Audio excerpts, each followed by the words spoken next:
Go to the Dead Sea. The Dead Sea is extremely salty. No fish lives there. That's why I call it Dead Sea. There's no living creature in that sea. He released the two seas meeting side by side. Between them is a barrier. Neither of them transgresses. Maraj al-Bahraini.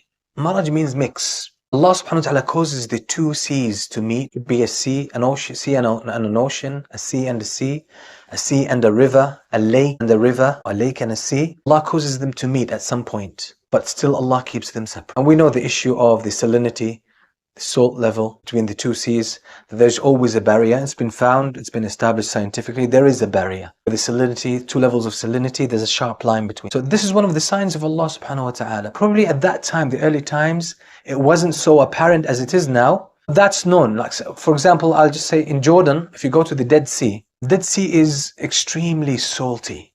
No fish lives there. That's why I call it Dead Sea. There's no living creature in that sea. And if the water gets into your eye, or if you have any cuts and you get into the water, you will cry out of pain. And actually you can float. People don't swim there, by the way. They float, lie on their back, floating. Have you ever seen people reading newspaper there?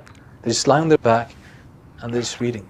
You don't need to swim, you float there. There are water springs that actually feed into the sea, and you can see it there. You can see, subhanAllah, the line of because the water, when it's very salty, it's oily. And you can see the line, clearly see the line. You can swim in the sweet water, it's hot springs. You can swim in that portion, it's within the sea. It just meets the sea. In that portion, as long as you are inside that line, that circle, water is very sweet. You just swim 20 centimeters ahead. You cross that line and it's salty, very thick.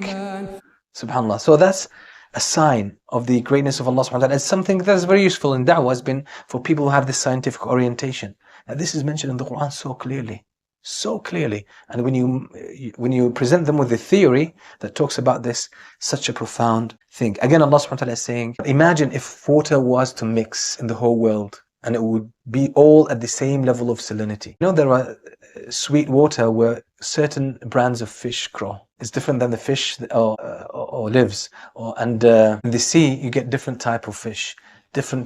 Each one of them is fulfilling certain kind of job or purpose. And we know that the sea deals with a lot of the smells, a lot of the nasty stuff that goes around in the world, by the way. It gets treated by the salinity of the water in the sea. A lot of this stuff. So all of this is from the mercy of Allah subhanahu wa ta'ala. You need always refer all of these things back to the mercy of Allah subhanahu wa ta'ala. It's the general phrase. By the way,